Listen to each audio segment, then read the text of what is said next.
What does a typical project life cycle look like in MLOps? And I guess how does it differ to other projects? Mhm. Yeah, so in the case of AI, something we had this working group 2 years ago. We made a deep dive of life cycles of different companies, including Microsoft, Amazon, Google, etc. Basically, what we try to understand is the key activities, also the key phases. But we realized there were some gaps in some of the life cycles 2 years ago. Maybe now they are already fixed, but they were not focusing too much on artifact management with that aspects as data versioning, data management, or model management, experiment tracking, and so on. And based on that, basically at Apply AI, we have a working group with our partners, and we develop our Apply AI machine learning lifecycle. That's also one publication that we have in this enterprise guide to ML. In that sense, the first phase basically is the scoping phase, where very important to understand what is the use case goal, what is the success metric. So is it precision, recall, F1 score, but how much actually? Is it 0.80, 0.90?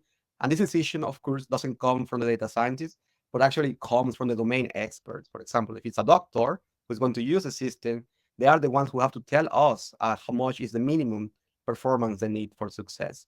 And in that sense, basically the scoping phase is about defining the use case, but also we make a deep dive on the data that we want to use for the use case, because we can basically in a workshop of a couple of hours identify how good or bad the data quality of a data set is in order to decide if it makes sense to actually start the project or not. And that's also something we do that we name this section the technical scoping of the planning phase. So after we finalize the planning phase, so we go to the second phase, that is the data engineering stage. In this case, what we do is we design the data ingestion pipeline. Also, we pre-process the data, we clean it, aggregate it, and so on. We create features, and also we manage the data. So our goal is to basically create reproducibility in the system by creating data lineage, data versioning, having data dependency graphs in place, and so on. After the data part is ready, of course, the next part in the life cycle is the modeling stage. So it's formed by model training. So we have to compare different models, select the best one. We do have a parameter tuning and so on. And then we need to, of course, manage all these experiments by having an experiment tracker system in place. Also, something we use quite a lot is the model registry. So it's basically a database that allows us to see what model is in what stage at the moment. So, for example, if you're training multiple models, they will be basically being compared. But if you like one, you can basically promote it to the next stage, and you can have multiple stages onto production. After you have your model in the last stage of production, finally you can deploy it and monitor it with your best practices in your company. So that's a typical life cycle.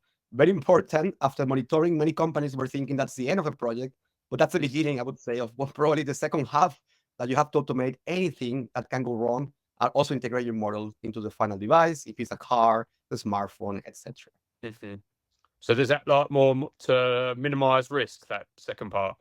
Yeah. Exactly, exactly. So we have these quality gates Yeah. based on the phases. Okay.